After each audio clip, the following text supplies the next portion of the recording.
morning and welcome to Ask the Expert, which is an award-winning daily series from 8:30 to 9 a.m. to help small businesses. If you have any questions, please ask them in the comments of the live feed. And if you need any more advice, join the official Intuit QuickBooks SMB community group on Facebook. Accountants and business experts are on hand 24/7. During the live session today, we'll be running a poll, so please do engage with it and I'll reveal the results at the end. So thanks for having me here today. My name is Helen McGillivray. I am a psychological therapist. I am the director of Compass Therapy, which is based in Edinburgh, but I guess everywhere at the moment. And I'm also currently since lockdown, I have become involved in a business startup, which is a mental health app called OK Positive.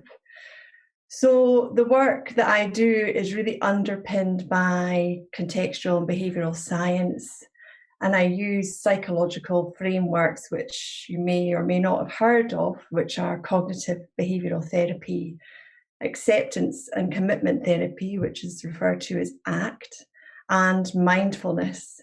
And contextual and behavioural science really is an amazing way to work collaboratively with people to maybe help them address unhelpful patterns, mood disorders. It's a great thing to do with people. The OK Positive app is out there at the moment, and if you want more information about it, I'll share the link at the end. But it is a business-to-business app where there are 5 main functions to it. There's a mood diary and a journaling option. There's an insights page where you can track your mood and correlate it to the activities that you're doing. There's a really good resources section which has physical resources like yoga, HIIT workouts, advice about sleep and finances. And there's also a psychological resources page which has various psychological exercises, including mindfulness and other activities to help you with your mental health. There's also an interactive map which helps you find therapists close to you, or helps you find perhaps little perks and treats with some discounts attached to those, which is a great thing that we have. And also there's a news feed page which your organisation can feed back information to you. So really the app is about helping people in the workplace talk about mental health, raise any mental health issues that might be otherwise difficult, and really just to get the narratives changed about how we approach mental health in the workplace. So I'm really delighted to be involved with that. And at Compass Therapy, I work with adults 18 plus. I do individual work, mainly cognitive therapy or ACT. And I work also with organisations doing workshops on things like stress management, resilience, mindfulness, or more recently I've been doing workshops on managing menopause in the workplace, which has been great fun to do. So I guess what I love about my job, I always feel very, very privileged to do what I do. It's really amazing to sit with people, seeing the change that happens when you look at things like perhaps increasing or decreasing behaviours. For example, you might want to increase helpful behaviours and decrease unhelpful behaviours. So a helpful behaviour could be something like studying or having more structure to your day, and an unhelpful behaviour might be something like smoking or exercising too much or having too much control in your life. So these are the sort of things I work with, helping people see through increasing self-awareness how we can get stuck in unhelpful thinking patterns, and really helping people explore and challenge that. And also really thinking about moving them towards the life that matters most to them, a life based on their values rather than making choices based on negative thinking or unhelpful behaviours. An example of a client that I might work with, a person called, the name's not real, obviously, Jamie, springs to mind. It was a male working in a business startup, spinning so many plates, trying to juggle work commitments.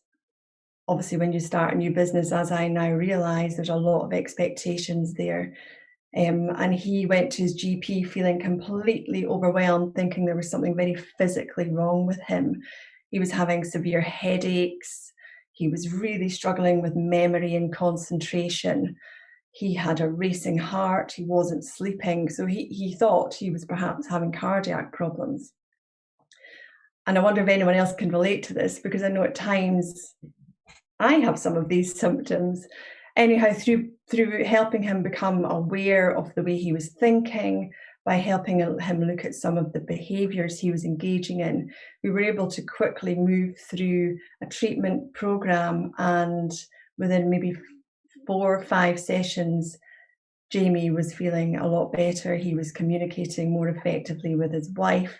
He was realising he was spinning 120 plates and not sure why. We were able to take it back to maybe some childhood conditioning that he experienced that was impacting his current life. So that's just a little example of some of the work that I do. So just a reminder that you guys can ask me anything positive or negative here. Hopefully we're in this forum creating a safe space for you to do that. Anything about how to manage your feelings. Is it normal to have anxiety at this time? How to ease back into some sort of work or social life after being locked down for so long. How to stay motivated. How to harness good self-care when emotions are high. These are the sort of things that you can ask me questions about. I guess for me, kind of squeezing into, that's my big thing. How do we squeeze back into normal life? I don't like calling it normal life, it's just different life. But I guess I'm asking myself questions about how I will manage. How did I get to work? How did I do the commute? How did I wear clothes that weren't comfortable clothing? How did I, run about all the time and meet lots of friends? So I think these are normal, helpful questions to be asking ourselves. I know recently that when I was offered an opportunity to go to Wales for work, to be with some close colleagues and friends, a few months ago I was really excited about the prospect of that, but now that the reality is hitting, I decided I don't really want to travel on public transport just yet and go to a busy city centre. So these are some of the things that I'm facing, and I'm sure you guys are facing them just the same as I am. So thinking about maybe some of the tips that I might offer at this time is to say that there is absolutely no right or wrong here, and it's really important to find a way that works for you. I found that a way that worked for me just now was to really pay attention to my body, pay attention to the way I was thinking about things. And when it came to making a decision about Wales and travelling to Wales on public transport, I just decided now wasn't the time, and I'll join my colleagues online. So really just taking your time to ease back in. There's not a need to return to normal. Whatever does that mean? Just ask yourself, what do I need right now? And the other thing I would say is just to go slowly, be patient with yourself, and also be patient with other people. Because I think, we're all kind of firing on fight or flight at the moment, although we maybe don't realise it. There is a kind of real threat around at the moment. So just go slowly and do what feels right for you. So tuning into your body can also be another tip that I might offer. Our bodies can act as little messages. If we tune into our body, we can often feel tension or apprehension or ease. So quite often when patients come to see me, they're very disconnected from their body and it's lots of thinking going on. But sometimes just taking time to tune into your body and notice if you're tense or anxious, and respond to that, make decisions based on that. Be aware of any threats or triggers that are around for you. And just remember, take some time to reflect on some of the lessons that we learned in lockdown. You know, what helped you? Were your priorities different? How did that feel? How did it feel to be reassessing things? Or how did it feel when you were in the midst of lockdown and trying to spin too many plates? So really just take time to reflect on the past year and learn from the experiences. See maybe opportunity or notice what you need to do differently.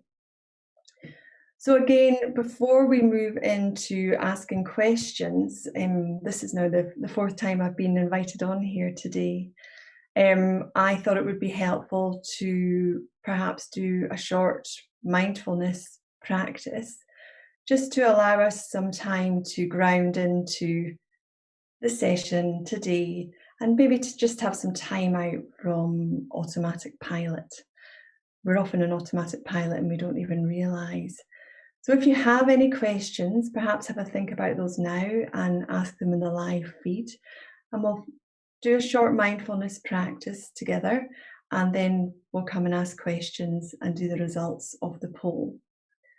So for this mindfulness practice, perhaps just sitting where you are, noticing your feet on the floor, maybe noticing your body wherever it is. If you're standing at your desk or sitting at your desk, or maybe you're still in your bed, one of the joys of working from home.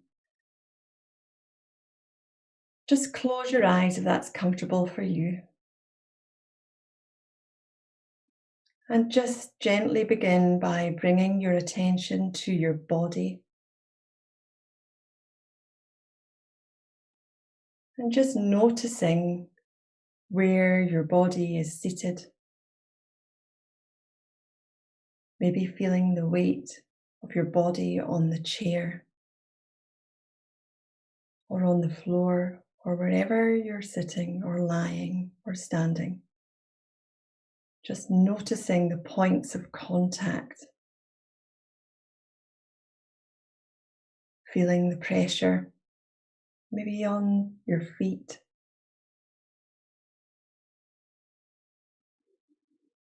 And just beginning to become aware of the breath. And be aware of your mind. What's your mind doing right now?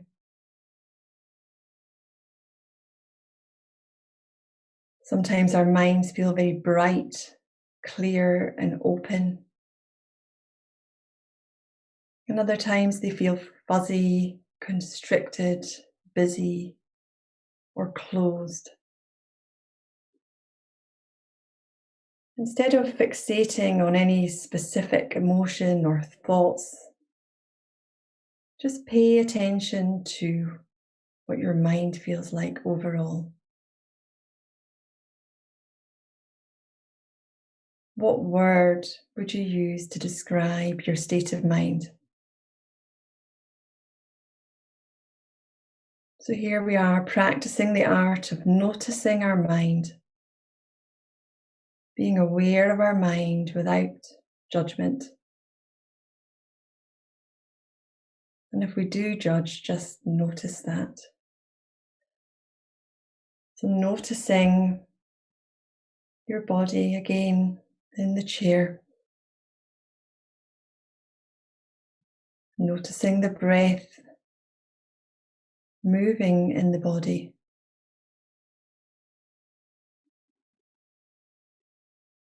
Maybe noticing the cooler air coming in through your nostrils as you inhale.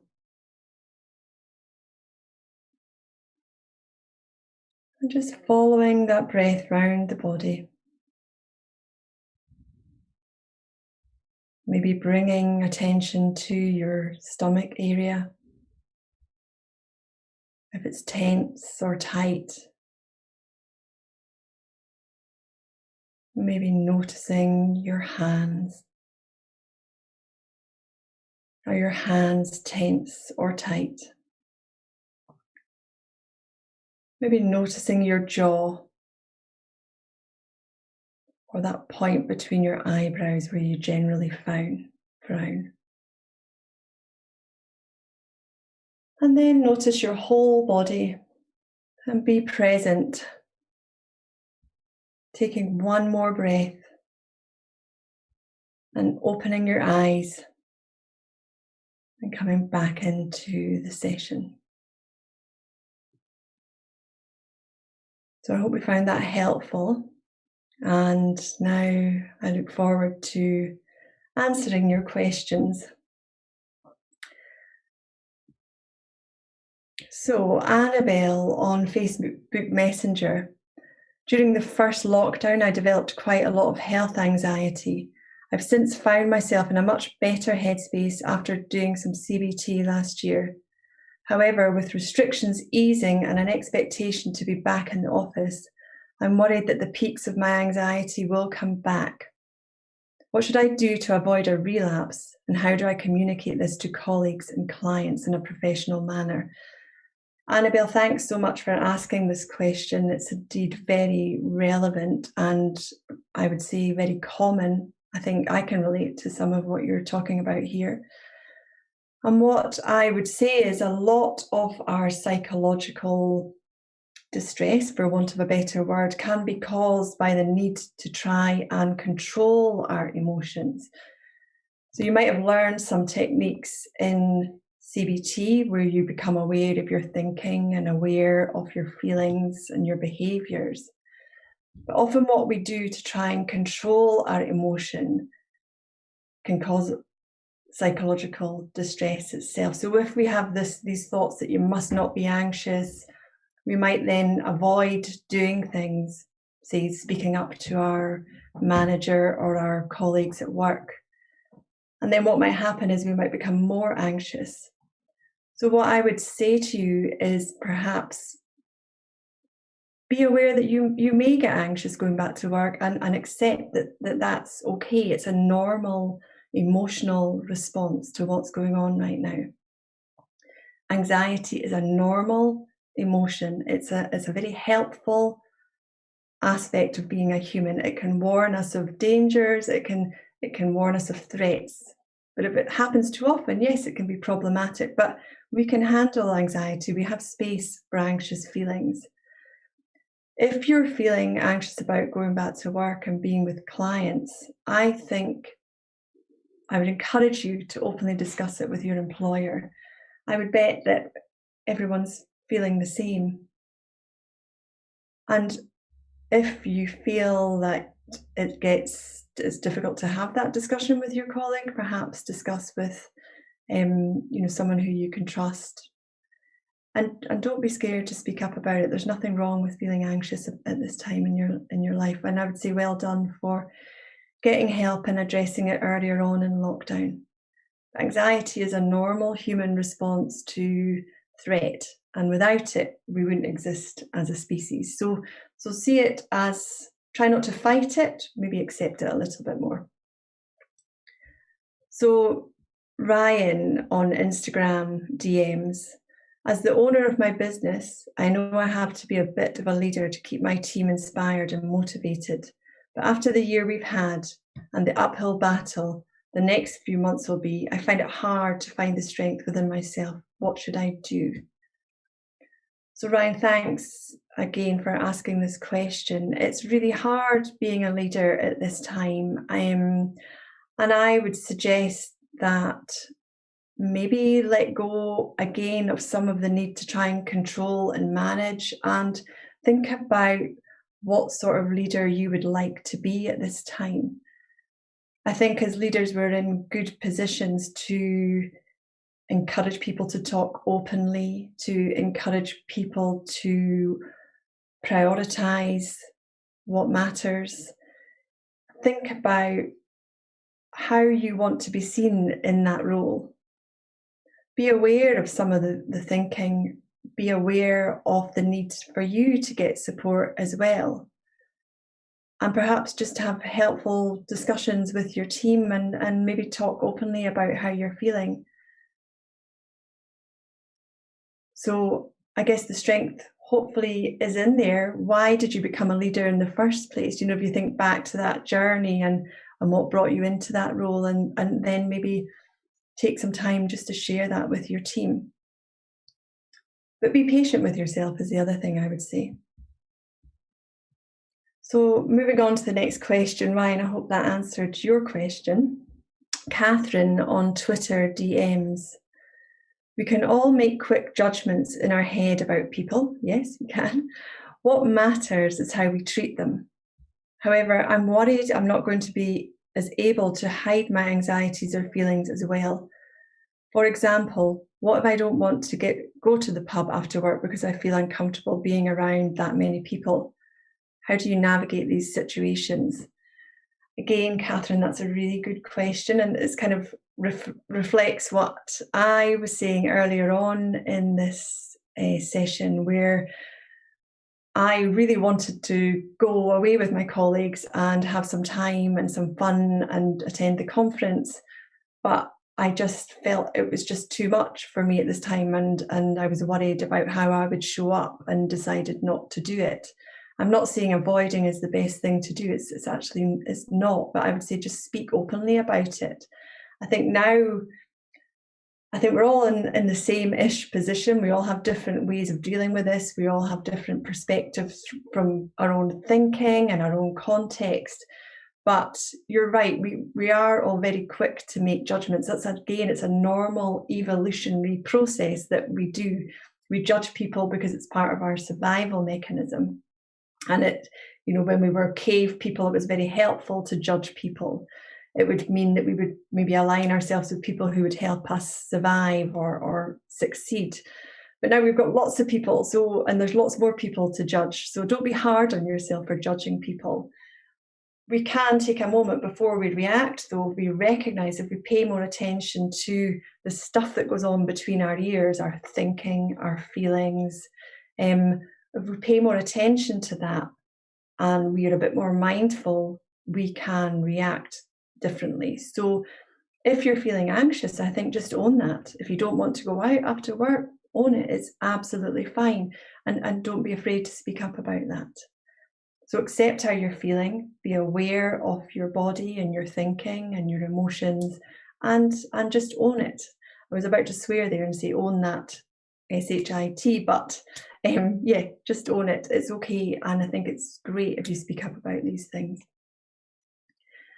So Lily on Facebook Messenger, I've actually really enjoyed working from home, and I obviously miss seeing people, but the amount of time I get back in my day has helped me reconnect with myself and my family. I'm dreading the commute and losing that time. What can I do to keep myself positive? So that's great that you've enjoyed this experience. Again, I think there's so many people have really enjoyed the time to connect with what matters. And I would say out of all of this, if connection, human beings, we need to connect. It's what we do. And I guess this has given us an opportunity to realise how our busy working lives can disconnect us from the things that really matter. So I would say really harness some of what you've learned, Lily, in the past 12 months and try and incorporate some changes or adaptations in your day to allow you to connect in this way. Could it be that you connect more regularly with people? Could it be that you ensure that your working day stops and you then prioritize people? Just really thinking about what matters to you most and trying to put things in place to keep that going. I think great that you've reflected on that and maybe journaling or doing some activities with other people to keep yourself positive. It's not always about being positive though, it's about really thinking about who you are, what you want, what's the life that's important to you, and what actions can you take to keep you going in that direction. It's a constant battle. And I think once we get back into our busy working lives, we're all going to be in this battle. But if we reflect on what matters, we can guide our actions based on that. I hope that made sense. So, got time for a couple of more questions. Bernard on Facebook Messenger. My business is starting to get pretty busy again. Now that restrictions are easing, this means I can start bringing back staff, which is fantastic. I know that 1 or 2 of my employees have struggled with anxiety and mental health through lockdown. What can I do to make their return as comfortable as possible? Well, without perhaps this is an opportunity for a shameless plug for the OK Positive app, but really this is the sort of thing that we're keen to help with. We give the app to employers to give to their employees, and we on the onboarding system that we have is about helping the whole team talk about how to use the app to help the workplace talk about anxieties or mental health or stressful situations, and maybe to together come as a team and do some of the practices or the challenges that we might have on the app. We recently, with an organisation, did a 7-day mindfulness challenge with the whole team. And it was a great opportunity to get the team talking about mindfulness, about mental health, and about what the organisation can do to help ease the transition out of lockdown. So if you want to have a look at the app, then that might be of help to you.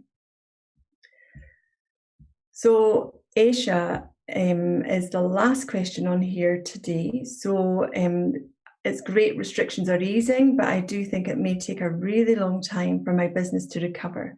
How do I manage my own expectations and emotions over the next months to the year? I'm already burnt out in managing through the last one. Alicia, I would say just take care of yourself and pay attention to yourself. And if you're feeling burnt out, I would really encourage you to talk to somebody about that, and just slow down a bit, take some time out, make your working days shorter, be enthusiastic about going back, but just think about what you need to do to look after yourself in this transition. So at the beginning of this session, we asked you how you're feeling about returning to the easing of restrictions. And the results are in. 50% of you said you were feeling anxious. Nobody said you were excited. And 50% said mixed emotions. And what I'd want to say is that's completely normal. It's okay to have all of these feelings, positive and negative. We have space for all of them. But pay attention to them because they're little messages that we can be guided by. So thank you for tuning in today. And if you want to get in contact with me, you can email me or any of the team at info@okpositive.org. So coming up on Ask the Expert tomorrow is Johan Guri, and he is an accountant and QuickBooks expert. Tune in to get advice on how to kickstart your business as we transition out of lockdown. And a reminder that if you need any advice, join the QuickBooks SMB community group on Facebook, where accountants and business owners are on hand 24/7. I've really enjoyed answering your questions today. I hope you find it helpful, and have a great day.